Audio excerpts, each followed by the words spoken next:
Mummy ये आपने क्या रट लगा रखी है, साड़ी पहनना सीख ले, साड़ी पहनना सीख ले। मैं साफ साफ बता रही हूँ, मैं शादी के बाद कोई साड़ी वाड़ी नहीं पहनने वाली। आप एक बार मेरी तरफ देखो तो, मैं साड़ी पहनने वाली लड़की दिखाई देती हूँ क्या? मेरे ऊपर तो जीन्स, शॉर्ट स्कर्ट ये सभी सूट करता है।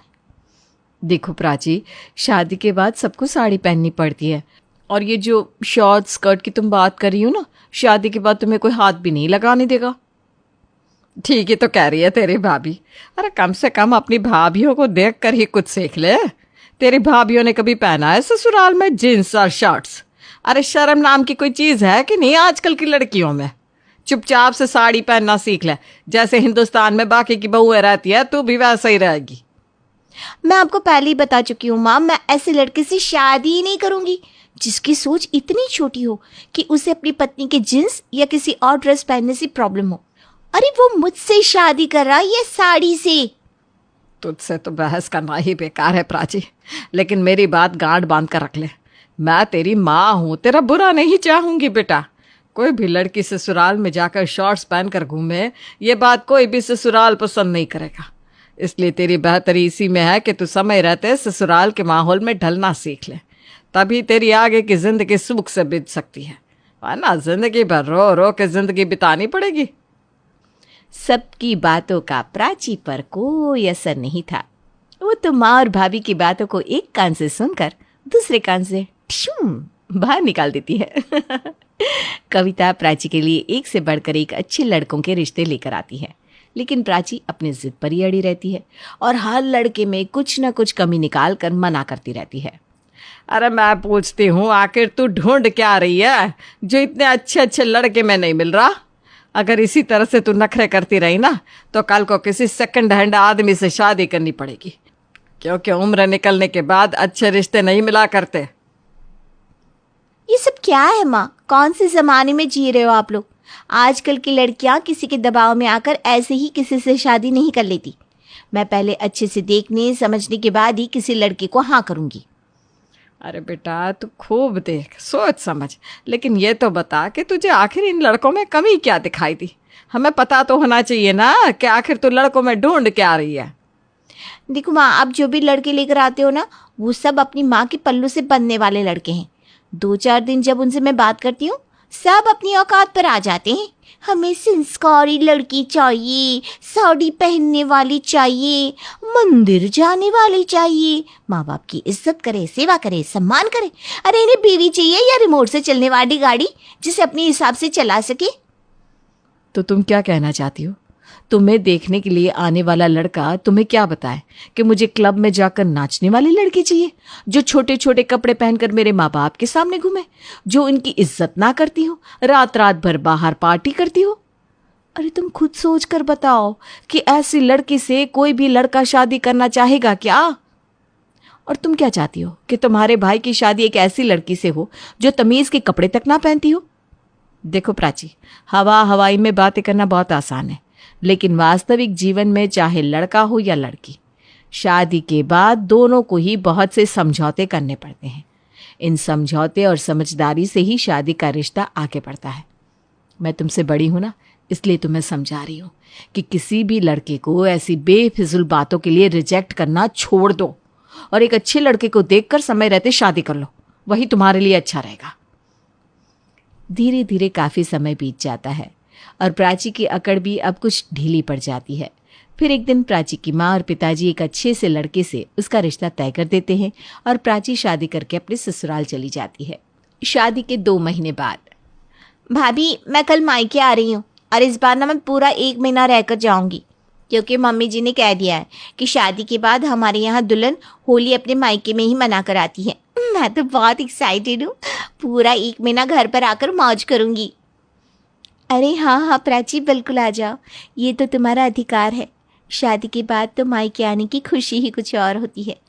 तुम कल समय से पहुंच जाना, हम तुम्हारा इंतज़ार करेंगे। अगले दिन सुबह 10 बजे ही प्राची अपने मायके पहुंच जाती है। प्राची को मायके छोड़ने के बाद उसका पति वैभव वापस अपने घर लौट जाता है। कहने को तो प्राची की शादी को अभी सिर्फ 2 ही महीने हुए थे, लेकिन इन 2 महीनों में जैसे प्राची के तो हाव भाव, तौर तरीके पूरी तरह से बदल गए थे। अब वो मायके में होने वाली हर छोटी बड़ी बात पर मुंह बिचकती और अपने ससुराल की तारीफों के पुल बांधती। अरे प्राची, ये तुमने क्या पहन लिया? तुम्हें पता है ना, ऐसी आधी आधी टांगे दिखने वाले कपड़े तुम्हारे भैया को बिल्कुल पसंद नहीं। जाओ जाकर चेंज करके आओ। भाभी, अब मेरी शादी हो चुकी है और ऐसी पिछड़ी सोच मेरे ससुराल में किसी की नहीं है। मेरी सासू माँ ने तो खुद मुझसे कहा, प्राची बेटा, गंवारों की तरह दिन भर साड़ी में लिपटी मत रहना, आजकल की लड़कियों की तरह अपडेट होकर रहना। अब अगर तुम घूंघट की गुड़िया बनकर रहोगी तो हम किसी को क्या मुंह दिखाएंगे कि हम कैसी गंवार लड़की को ब्याह कर ले आए हैं। जब मेरी सास ने मुझे परमिशन दे दी है तो कोई और भला बीच में क्यों बोलेगा। मैं तो अपने ससुराल में भी स्कर्ट, जीन्स, मिडीज ये सभी पहनती हूँ। तुम्हारा कहने का क्या मतलब है? शादी के बाद जो लड़कियां सूट या साड़ी पहनती हैं उनके ससुराल वाले पिछड़े होते हैं, तो इसका मतलब तुम्हारे मम्मी पापा और भैया सब पिछड़े हुए? भाभी, अब ये सब सोचना तो आपका काम है। मैं तो इस घर से जा चुकी हूँ। इस घर की घिसी पिटी परंपराओं और रीति रिवाज से मुझे तो छुटकारा मिल चुका है। प्राची, तुम्हें खुद अजीब नहीं लगता? ऐसे छोटे छोटे कपड़े पहन के ससुराल में घूमने में तुम्हें शर्म नहीं आती? अरे साड़ी ना सही, कम से कम सूट तो पहना करो। तुम्हारी सासू माँ ने छूट दे दी, इसका मतलब ये थोड़ी ना है कि तुम सीधा हवा में उड़ने लगोगी। भाभी, आपको याद है ना, जब मैं शादी होकर आई थी तो मैंने कितनी जिद की थी माँ जी से कि मुझे सूट पहनने दो, साड़ी में मुझे कंफर्टेबल फील नहीं होता और साड़ी पहनकर मैं काम भी नहीं कर पाती। लेकिन उस समय ये प्राची ही तो थी जिसने माँ के कान भरे थे और माँ को समझाया था कि शादी के बाद तो बहू साड़ी में ही अच्छी लगती है। भाभी, आप लोगों ने अपने आप को कभी ध्यान से देखा है? लंबी सी मांग निकाल कर उसमें 2 किलो सिंदूर भर लेती हो, बड़ी बड़ी बिंदिया, ये रेड कलर की लिपस्टिक, हाथ भर भर के चूड़ियाँ। अब आपके जैसी लड़कियों को कोई साड़ी पहनने के लिए ही कहेगा ना, मिनी स्कर्ट तो पहनाएगा ही नहीं। आपके ऊपर ना सूट भी नहीं करेगी ऐसी ड्रेसेस। ऐसा है ना भाभी, ये सब ड्रेस भी वही पहन सकता है जिसके पास पर्सनालिटी हो, स्टाइल हो, जो आपके पास डोंट माइंड पर है नहीं। इसलिए आप लोगों की पर्सनालिटी के हिसाब से मैंने आपको साड़ी पहनने के लिए कह दिया था। मेरी बात अलग है, मुझे देखकर तो पहली मुलाकात में ही वैभव ने कह दिया था, देखो ये साड़ी वाड़ी के चक्कर में तुम बिल्कुल मत पड़ना, तुम्हारी ऊपर तो एकदम सूट नहीं करेगी, तुम्हें तो मैं बढ़िया से बढ़िया ड्रेस दिलवाऊंगा। और नेक्स्ट मंथ हम गोवा भी जा रहे हैं, वहाँ के लिए भी मैंने ऐसे ऐसे ड्रेसेस लिए कि आपकी तो आंखें फटी रह जाएंगी। प्राची की बात सुनकर दोनों भाभियों को मन ही मन बहुत गुस्सा आ रहा था, लेकिन शादी के बाद पहली बार घर आई हुई ननद को वो दोनों नाराज नहीं करना चाहती थी। इसलिए बात को ज्यादा आगे बढ़ाए बिना दोनों चुपचाप जाकर अपने अपने काम में लग जाती है। लेकिन कहीं ना कहीं उनके मन में प्राची की कई बातें खटक जरूर रही थी। अगले दिन, मोना, काव्या बेटा, जल्दी से तैयार हो जाओ तुम दोनों, होली आने वाली है तो मैं सोच रही हूँ कि प्राची के लिए शगुन के कपड़े ले आते हैं।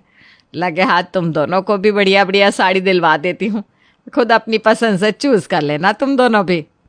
हाँ माँ जी, हमें तो आप साड़ी ही दिलवाएंगी, और प्राची को क्या दिलवाएंगी? Mini skirt, half pant, shorts या कुछ और जो गोवा की ट्रिप पर पहन सकी? अरे काव्या बहू, कैसी बातें कर रही हो? हम भला क्यों अपनी बेटी को ऐसे उल ड्रेस देने लगे? मैं तो उसको भी साड़ी ही दिलवाऊंगी, वो चाहे पहने या फेंके। और ये छोटे छोटे कपड़े पहनने के ना पहले कभी मैं पक्ष में थी और ना अब हूँ। उसके ससुराल वाले उसको जो मर्जी पहना है, लेकिन मैं अपनी तरफ से कभी भी अपनी बेटी को ऐसे बेढंगे कपड़े नहीं देने वाली। माँ जी, मन ही मन खुशी तो आपको बहुत हो रही होगी कि आपकी बेटी कितने बड़े परिवार में गई है, कितने ऊंचे ख्यालात वाले लोग हैं जो आपकी बेटी को इतने ऐश से रख रहे हैं, लेकिन हमारे सामने झूठी ही आपको ऐसी बातें कहनी पड़ रही है। मैं सब समझती हूँ। अरे तू क्या समझती है? ऐसा क्या हो गया जो तू मुझे ऐसे ताने मार रही है? माँ जी, कल ही प्राची ने हम दोनों को आईना दिखाया है कि हम कितने पिछड़े और गंवार लोग हैं जो शादी के बाद से इतने सालों में सिर्फ साड़ी में ही लिपट कर रह रहे हैं। अगर सास ससुर की बात मानना, उनकी इज्जत करना, ढंग के कपड़े पहनना, गंवार पहने तो ठीक है, हम गंवार ही ठीक है। हम अदब के कपड़े पहनते हैं तो हम गंवार हैं, और वो प्राची बिना सिंदूर के आधे आधे कपड़े पहनकर घर में घूमती रहती है तो वो बहुत मॉडर्न है। और आप हमें तो सूट पहनने पर भी टोक देती हैं, अपनी बेटी को कुछ नहीं कहती। कविता बहुत हैरानी में थी, क्योंकि इतने सालों में पहली बार उसकी बहुएं उससे सवाल जवाब कर रही थी, और वो भी सिर्फ प्राची के कारण। बहस को बीच में ही छोड़कर कविता अपने कमरे में लौट आती है। बस बहुत हुआ। अगर प्राची ऐसे ही घर में घूमती रही तो मेरी दोनों बहुएं मेरे खिलाफ हो जाएंगी, और कल को अगर ये भी ऐसे कपड़े पहनकर घूमने लगी तो हे भगवान। बस अब और नहीं, मैं आज ही बहाने से दामाद जी को बुलाती हूँ ताकि वो प्राची को वापस ले जाए। अगले दिन दोपहर में वैभव अपनी माँ को लेकर प्राची के घर पहुंच जाता है। प्राची, ये कैसे कपड़े पहन रखे हैं तुमने? शर्म नहीं आती तुम्हें शादी के बाद ऐसे अधनंगे कपड़े पहनकर घूमते हुए? वो माँ जी, वो क्या वो? अरे शादी से पहले तुम चाहे जो भी पहनती रही हो, लेकिन अब तुम हमारे घर की इज्जत हो। आगे से कुछ भी करने से पहले इस बात का ध्यान रखना कि अब तुम सिर्फ इस घर की बेटी नहीं, हमारे घर की बहू भी हो। अब मैं तुम्हें एक दिन के लिए भी मायके नहीं छोड़ने वाली। तुरंत जाकर कपड़े बदलो और अपने घर चलो। सास की कड़कती आवाज सुनकर प्राची दौड़ते हुए अपने कमरे में जाती है और जल्दी से कपड़े बदलकर साड़ी पहनकर बाहर आती है। बेचारी प्राची का झूठ का किला एक झटके में टूटकर ढह गया था। प्राची की सास को गुस्से में भरा देखकर दोनों भाभियों को इतना तो समझ में आ ही गया था कि प्राची ने अपने ससुराल के बारे में जितनी भी बातें कही थी वो सारी झूठ थी। प्राची अपनी सास को समझाने की बहुत कोशिश करती है, लेकिन उसकी सास उसकी एक नहीं सुनती और उसे वापस ले जाती है। दीपा और प्रशांत की शादी को 5 साल हो चुके थे और उनका 2 साल का एक छोटा सा बेटा भी था। दीपा और प्रशांत दोनों ही नौकरी करते थे। प्रशांत जहां एक कंपनी में इंजीनियर था, वहीं दीपा एक मॉडलिंग कंपनी में काम करती थी। दीपा देखने में बहुत खूबसूरत थी। वो अपने बेटे और प्रशांत दोनों का बहुत ख्याल भी रखती थी। एक बच्चे को जन्म देने के बाद भी दीपा किसी मॉडल से कम नहीं दिखती थी। दीपा, एक बात तो कहनी पड़ेगी, हमारा बेटा होने के बाद भी तुम बिल्कुल वैसी ही दिखती हो जैसी शादी से पहले दिखती थी। थैंक यू प्रशांत, लेकिन क्या करूं, मेरा जॉब भी ऐसा ही है। मॉडलिंग एजेंसी में काम करती हूँ, वहां पर अच्छा दिखना बहुत जरूरी होता है। दीपा, इतनी मॉडर्न होते हुए भी तुम हमारे बच्चे का, इस घर का कितना अच्छे से ख्याल रखती हो। कभी कभी तो खुद को बहुत खुशकिस्मत समझता हूँ कि तुम्हारे जैसी पत्नी मिली है मुझे। प्रशांत, तुम भी तो मेरा कितना ख्याल रखते हो। अच्छा चलो, अभी प्यार भरी बातें बाद में करना, ऑफिस का वक्त हो गया है, मैं चलती हूँ। कमाल की बात है मैडम, आपके जॉब के चक्कर में मुझे अपनी जॉब छोड़नी पड़ गई है। ज्यादा दिन के लिए नहीं छोड़नी पड़ी है अपनी जॉब, और तुमने अपनी मर्जी से छोड़ी है जनाब। तो क्या करता, बच्चे की देखभाल के लिए किसी एक को तो नौकरी छोड़नी ही थी ना। और तुमने अपनी जॉब इसलिए छोड़ दी क्योंकि तुम्हारी जॉब में प्रॉब्लम चल रही थी, और भगवान की दया से मुझे अच्छी खासी सैलरी मिल रही थी। वैसे प्रशांत, तुम्हें इस बात से कोई प्रॉब्लम तो नहीं है ना? अरे प्रॉब्लम कैसी दीपा, बस 1 साल की तो बात है, उसके बाद तो हमारा बच्चा स्कूल जाने लगेगा, मेरा मतलब प्ले स्कूल में, फिर मैं जॉब ज्वाइन कर लूंगा। और देखो, ये घर हम दोनों का है, हम दोनों को मिलकर चलाना है, इसमें शर्म या परेशानी कैसी? Thank you so much. तुम्हारे जैसी सोच के हस्बैंड बहुत कम है इस दुनिया में। चलो मैं ऑफिस जाती हूँ, देर हो रही है। दीपा जब शाम को ऑफिस से लौट कर आती है तो वो बहुत खुश थी। प्रशांत, सबसे पहले तुम चॉकलेट खाओ, तुम्हारी फेवरेट वाली। और लेकिन खुशखबरी क्या है, पहले ये बताओ। वो तो मैं तुम्हें बता ही दूंगी। अब देखो, तुम ना मेरे लिए इतने लकी हो। आज ही तुमने मेरी तारीफ की और आज ही मुझे। अरे क्या, जल्दी से आगे बताओ ना, मैं जाने के लिए पागल हो रहा हूँ। आखिर ऐसी कौन सी गुड न्यूज मिली है मेरी बीबी को जो उसका चेहरा गुलाब के फूल की तरह खिल गया है? जानते हो प्रशांत, मुझे एक फिल्म में एक्टिंग करने का ऑफर आया है। क्या, तुम्हें एक्टिंग करने का ऑफर? लेकिन ऐसा कैसे अचानक? प्रशांत, मेरे ऑफिस में रोज डायरेक्टर और फिल्म इंडस्ट्री से रिलेटेड लोग आते रहते हैं, क्योंकि हमारी एक मॉडलिंग एजेंसी है। वहां पर वो नए नए टैलेंट की सर्च में आते हैं। हाँ, लेकिन तुम तो वहाँ ऑफिस में काम करती हो ना, फिर ये? अरे एक बहुत बड़े डायरेक्टर आए थे, आज हमारी कंपनी में, और उन्हें अपनी नई मूवी के लिए एकदम फ्रेश फेस चाहिए था। और जानती हो क्या, मुझे देखते ही उनके मुंह से निकला, ये बनेगी हमारी अगली फिल्म की हीरोइन। सच में यार, ये तो वाकई में बड़ी खबर है। मुझे तो अभी तक विश्वास ही नहीं हो रहा। तो विश्वास कर लो और जल्दी से सारी चॉकलेट खा लो, क्योंकि तुम्हारी बीवी ना हीरोइन बनने वाली है।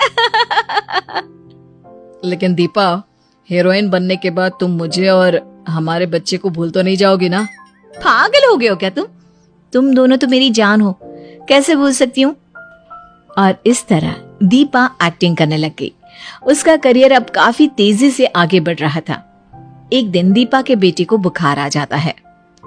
दीपा, आज तुम भी शूट पर मत जाओ ना, बच्चे को बहुत बुखार है, उसे तुम्हारी जरूरत है। ओहो प्रशांत, हमेशा से इसे तो तुम ही संभालते आए हो ना, और मैं शूट पर जाना कैंसिल नहीं कर सकती डार्लिंग। मेरी मूवी जल्दी रिलीज होने वाली है। अगर मैंने अभी से एटीट्यूड दिखाना शुरू किया ना, तो डायरेक्टर मुझे फिल्म से निकाल देगा। तुम्हारी बात सही है दीपा, पर हमारे बच्चे की तबीयत का सवाल है। वो रो रहा है, तुम्हारे लिए परेशान हो रहा है। देखो प्रशांत, प्लीज कैसे भी मैनेज कर लो ना, और ये सब तो रोज रोज चलता ही रहेगा। मैं कब तक बच्ची का बहाना करके अपना करियर दांव पर लगाती रहूंगी। प्लीज मैनेज कर लो ना, मैं जा रही हूँ, बाय। दीपा जब शाम को घर लौट कर आती है, प्रशांत कैसी तबीयत है इसकी? अभी तो ठीक नहीं है, आज दिन में बहुत रोया है, तुम्हें याद कर रहा था। तुम कुछ देर उसके साथ टाइम स्पेंड करो ना। आई एम सो सॉरी प्रशांत, लेकिन आउटडोर शूट के लिए ना मुझे 10 दिन के लिए मुंबई जाना होगा। लेकिन इस तरह अचानक तुमने मुझे बताया भी नहीं। अरे मुझे भी कहाँ पता था यार, अभी जब शूट पर गई थी ना, तभी फ्लाइट की टिकट और सब कुछ मिला है।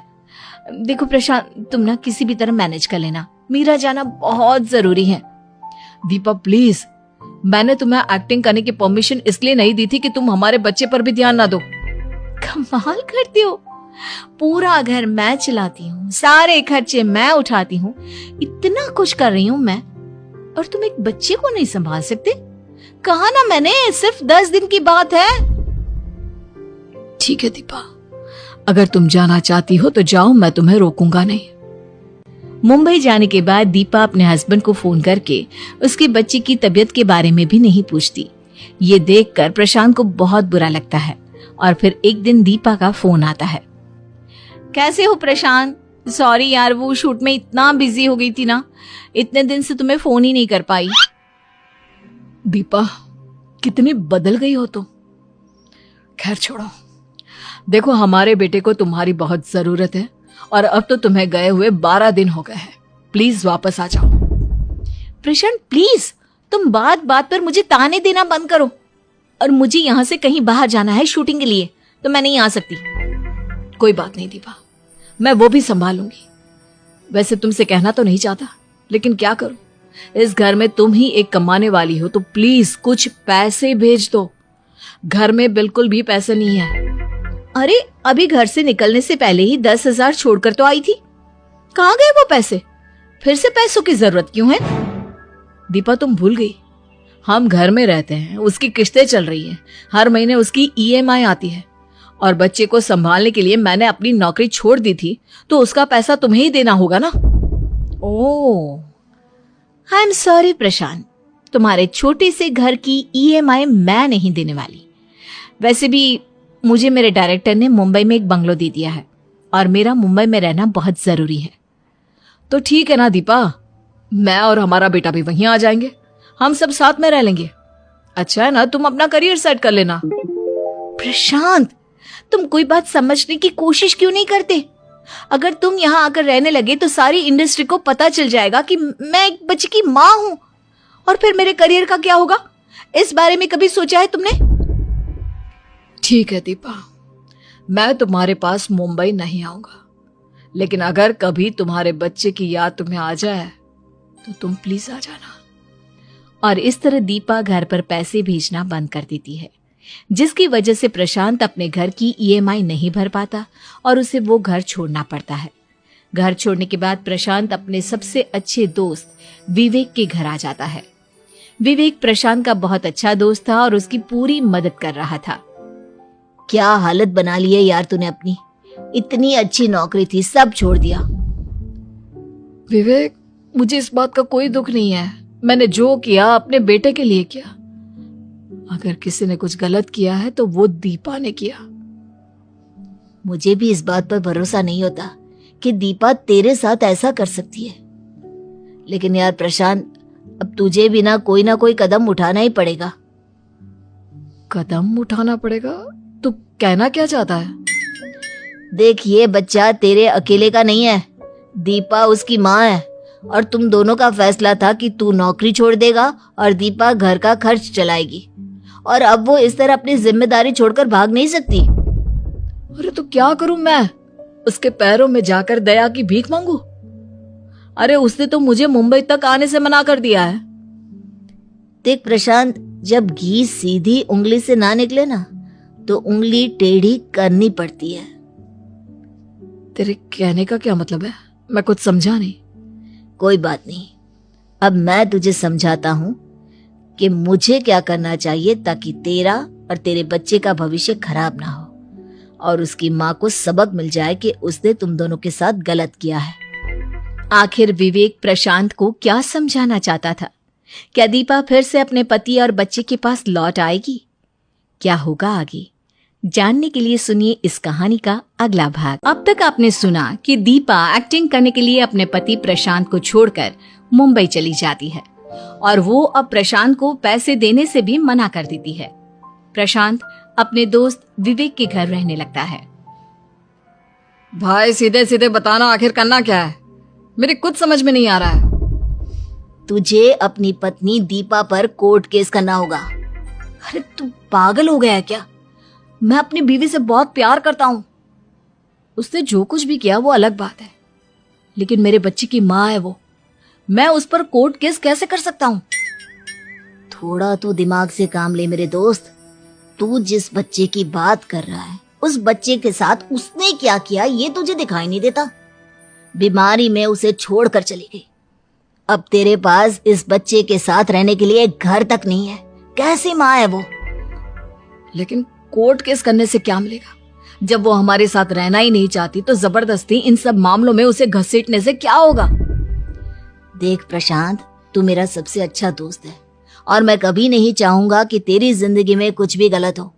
और इस वक्त जो मैं तुझे समझा रहा हूँ, यकीन मान तेरे भले के लिए कह रहा हूँ मैं। लेकिन मुझे ये सब करने का मन बिल्कुल भी नहीं है। अपने लिए ना सही, लेकिन अपने छोटे बच्चे की तरफ तो देख। इसकी माँ छोड़कर चली गई, वहां तक तो ठीक था, लेकिन यार इसे भी तो रहने के लिए घर चाहिए ना। और वो घर जो तेरा अपना था, लेकिन तेरी बीवी की वजह से अब बैंक वालों के हाथों में चला गया है। शायद तू ठीक कहता है। चल ठीक है, तो अपनी जान पहचान का कोई वकील बता और मैं दीपा पर कोर्ट केस कर देता हूँ। कुछ दिनों के बाद दीपा के पास जब कोर्ट का नोटिस पहुंचा तो वापस वो अपने शहर लौट आई, लेकिन प्रशांत के पास नहीं, बल्कि एक होटल में जाकर रहने लगी। कोर्ट में प्रशांत का वकील।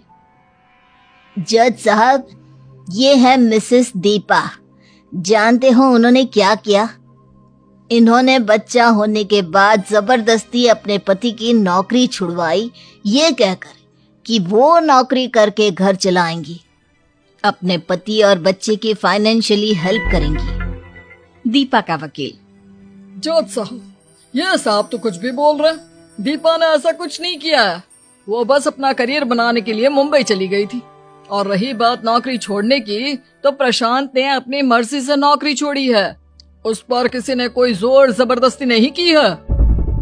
जज साहब, बच्चे के आने के बाद दीपा और प्रशांत के बीच में ये समझौता हुआ था।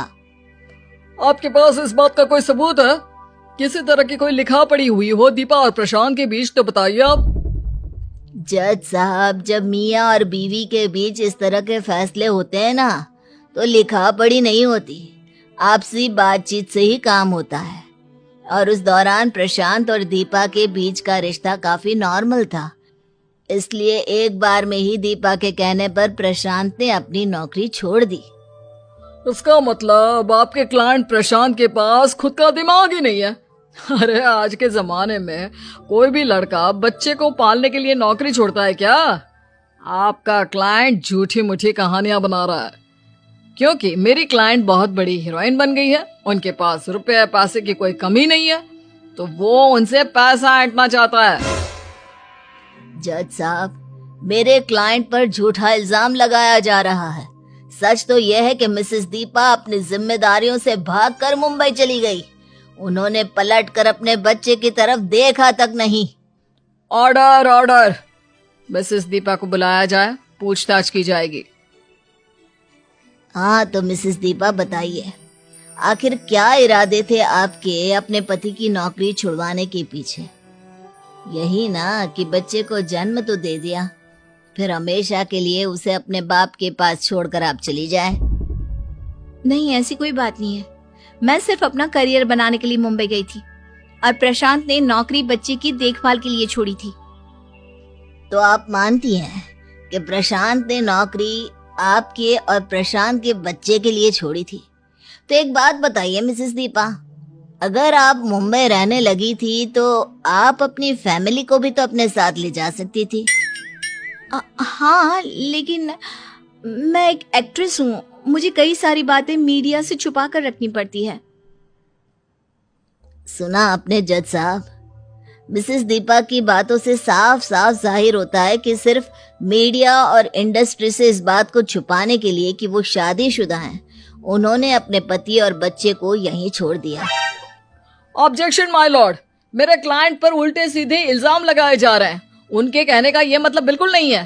और ठीक है, अगर वो मुंबई में अकेली भी रहती हैं, तो इससे ये कैसे साबित होता है कि उन्होंने अपने पति और बच्चे की जिम्मेदारी से हाथ पीछे कर लिए?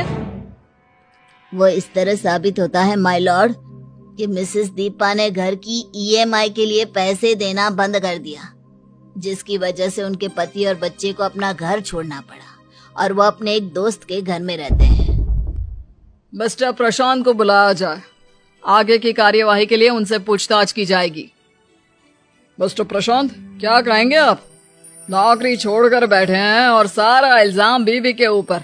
कमाल के आदमी निकले यार आप तो। मैंने ऐसा कुछ नहीं किया है। मैं अपनी बीवी से बहुत प्यार करता हूँ और मैं हमेशा से चाहता था कि वो हमारे साथ रहे, लेकिन हीरोइन बनने का फितूर उसके दिमाग में ऐसा चढ़ा कि वो अपने परिवार को ही भूल गई। देखिए मिस्टर प्रशांत, ये कोर्ट है और यहाँ पर इमोशनल बातों के लिए कोई जगह नहीं। आप ये बताइए कि आपके घर की ईएमआई ना देने की वजह से आपका घर बैंक वालों ने वापस ले लिया, या फिर कुछ और ही मसला है? आप कहना क्या चाहते हैं वकील साहब? और क्या बात हो सकती है? कहीं ऐसा तो नहीं कि आपने सारा पैसा अय्याशियों में उड़ा दिया हो और कर्जा ना चुका पाने के कारण बैंक ने आपका घर जब्त कर लिया? जज साहब, ये मेरे क्लाइंट से किस तरह की बात की जा रही है? मैं आपको साफ साफ बता चुका हूँ कि मिसेस दीपा ने घर की ईएमआई के पैसे नहीं दिए और इसलिए बैंक ने मिस्टर प्रशांत और मिसेस दीपा का घर जब्त कर लिया। आपके पास कोई सबूत है मिस्टर प्रशांत? आपके पास कोई सबूत है? और अगर है तो प्लीज अदालत में पेश कीजिए। माफ कीजिए, मेरे पास कोई सबूत नहीं है। तभी अचानक से विवेक वहां पर पहुंचता है। जज साहब, मेरे पास सबूत है। वो क्या है ना, मेरा दोस्त अपनी बीवी से बहुत प्यार करता है, खुद अपनी जिंदगी बर्बाद कर देगा लेकिन उसके खिलाफ एक शब्द नहीं सुनेगा। ये रहे घर के पेपर्स और उसके साथ अटैच डॉक्यूमेंट्स। इन पर साफ साफ लिखा है कि घर को बैंक ने इसलिए जब्त किया है क्योंकि इसकी ईएमआई मिसेस दीपा ने दी ही नहीं। उसके बाद वो डॉक्यूमेंट्स कोर्ट में सबमिट हो जाते हैं और दीपा को ये आदेश मिलते हैं कि वो घर के सारे पैसे चुकाएगी। मजबूरी में दीपा को कोर्ट के आदेश मानने पड़ते हैं। कुछ साल इसी तरह निकल जाते हैं, लेकिन वक्त बदलता है। अब दीपा के पास एक्टिंग के कोई ऑफर्स नहीं आते, उसके सारे पैसे भी खत्म हो जाते हैं और एक बार फिर से वो मुंबई से लौटकर अपने घर यानी कि प्रशांत और अपने बेटे के पास आती है। प्रशांत, मुझे माफ कर दो, मैं तुम्हारे साथ रहना चाहती हूँ। क्या हुआ दीपा, अचानक इस तरह? और तुम्हारी ये हालत, तुम्हारे चेहरे को क्या हो गया? तुम्हारा शरीर इतना थका हुआ और कमजोर। वो 4 दिन की चांदनी वाली जिंदगी थी प्रशांत। जब तक मेरे हाथ में एक्टिंग थी तब तक सब कुछ ठीक था, लेकिन जैसे ही कुछ दिनों तक किसी फिल्म का ऑफर नहीं मिला, इंडस्ट्री ने मुझे निकाल कर बाहर कर दिया। तो तुम यहाँ क्या करने के लिए आई हो दीपा? यहाँ तुम्हारे लिए कुछ नहीं है मेरे पास। लेकिन तुम और मेरा बेटा तो हो ना प्रशांत, मुझे तुम लोगों के साथ रहना है।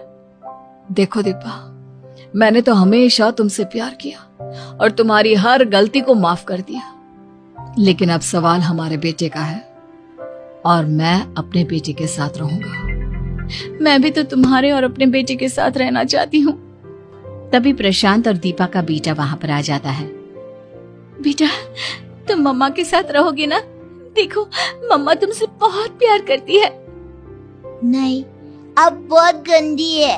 अब मुझे छोड़कर चली गई थी। अब मुझे आपके साथ नहीं रहना, मुझे पापा के साथ रहना है। प्रशांत प्लीज मुझे माफ कर दो, मुझे अब तुम लोगों के साथ रहने दो। नहीं दीपा, बहुत देर हो चुकी है। याद करो वो दिन, मैंने तुम्हारे सामने कितने हाथ जोड़े थे, लेकिन तुमने मेरी एक बात नहीं सुनी। अब मैं दोबारा तुम पर भरोसा नहीं कर सकता। अर्जुन और नताशा पिछले 11 सालों से एक दूसरे को डेट कर रहे हैं। स्कूलिंग साथ में खत्म की और अब कॉलेज में भी साथ है।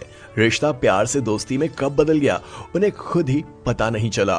अब कॉलेज में उनका प्यार परवान चढ़ रहा था। दोनों रोज साथ में रेस्टोरेंट और मूवी जाया करते थे। हर जगह पर वे दोनों एक साथ ही पाए जाते थे। उनके प्यार के चर्चे हर जुबान पर थे। नताशा, आई लव यू। मैं तुमसे बहुत प्यार करता हूँ। तुम अब मेरी मोहब्बत ही नहीं, मेरी जरूरत बन गई हो। अब तो तुम्हारे बिना एक पल भी नहीं कटता। Arjun, I love you too. मुझे तुमसे प्यार है। तो क्यों ना इस रिश्ते को नाम दे दिया जाए? मैं कुछ समझी नहीं अर्जुन। अरे यार छोड़ ये सब, आज तो मेरे घर चलो, तुम्हें माँ से मिलाता हूँ। अर्जुन नताशा को अपने घर ले जाता है। माँ देख, तुझसे मिलने कौन आया है। आओ बेटी, बैठो। ये तो बड़ी प्यारी है अर्जुन। वैसे कौन है ये? अरे कौन हो सकती है माँ, ये तेरी बहू है। ये क्या कह रहे हो तुम अर्जुन? मैंने तुमसे प्यार क्या किया? तुम तो मेरे पीछे ही पड़ गए। मुझे कोई शादी वादी नहीं करनी तुमसे। Just go to hell. What? Arjun की आंख में पानी भर जाता है और वो नताशा से कुछ नहीं कह पाता और नताशा उसके घर से चली जाती है। उसी रात अर्जुन अपने बचपन के एक फ्रेंड को कॉल करके अपने दिल का हाल बताता है। पल्लवी, नताशा ने मुझसे शादी करने से इनकार कर दिया। उसने मेरा दिल तोड़ दिया। खुद को संभालो अर्जुन। तुम्हारी लाइफ में जल्दी कोई अच्छी लड़की आएगी जो तुम्हारी जिंदगी को प्यार से भर देगी। नहीं पल्लवी, मुझे अब जिंदगी में कोई नहीं चाहिए। मैं अकेला ही ठीक हूँ। मुझे अब नफरत सी हो गई है प्यार के नाम से। दिन बीत जाते हैं और उधर नताशा की शादी किसी और रईसजादे से हो जाती है और इधर अर्जुन उसकी यादों में खुद को बर्बाद कर लेता है। बेटा, कब तक तू ऐसे उदास पड़ा रहेगा? अब तो तू ऑफिस भी नहीं जाता। ऐसे कब तक चलेगा? मैंने तेरे लिए एक लड़की देखी है, अब तू भी शादी कर ले। नहीं माँ, मुझे शादी नहीं करनी है। मैं किसी लड़की से नहीं मिलना चाहता। अब मैं अपनी जिंदगी में अकेले ही रहना चाहता हूँ। दिन जैसे जैसे बीतते जाते हैं अर्जुन वापस अपने काम में व्यस्त हो जाता है और इधर पल्लवी उसकी अच्छी दोस्त बन जाती है। पल्लवी और अनामिका के समझाने पर अर्जुन शादी के लिए राजी हो जाता है। अर्जुन और प्रेरणा की शादी हो जाती है। हम साथ मिलकर एक नई जिंदगी शुरू करने जा रहे हैं। इस सफर में तुम मेरा साथ कभी मत छोड़ना। अर्जुन, मैं तुमसे प्यार नहीं करती हूँ। ये शादी मैंने अपने घर वालों के कहने पर की है। मेरा दिल तो किसी और के लिए ही धड़कता है। तुम मुझे इस रिश्ते से आजाद कर दो और मुझे जाने दो। ये तुम क्या बोल रही हो? और अगर ऐसा था तो तुमने मुझसे शादी ही क्यों की? मना कर देती। मुझे माफ कर दो अर्जुन, मैं मजबूर थी। प्रेरणा पहले की तरह ही अपने बॉयफ्रेंड से मिलती जुलती रहती है और एक दिन अनामिका उसे रंगे हाथों पकड़ लेती है। अर्जुन, तुम्हें पता है कि तुम्हारी बीवी तुम्हारे पीठ पीछे क्या गुल खिला रही है? मुझे सब पता है माँ, उसने मुझे पहली रात ही सब कुछ बता दिया था। मेरी किस्मत खराब है कि मुझे ऐसी लड़की मिली। सब लड़कियां एक जैसी ही होती हैं, सब की सब धोखेबाज हैं। नफरत है मुझे इन लड़कियों से।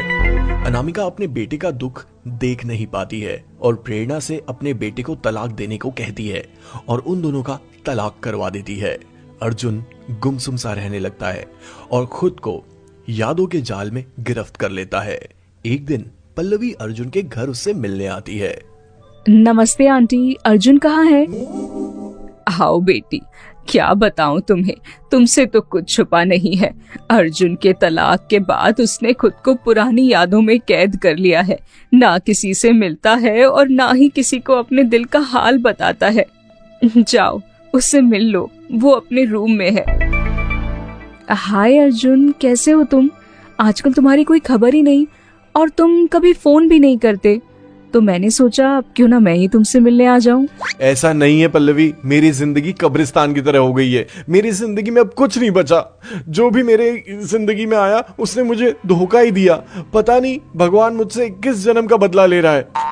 ऐसा नहीं है अर्जुन, तुम इस तरह की बातें मत करो। भगवान सबके साथ अच्छा ही करता है।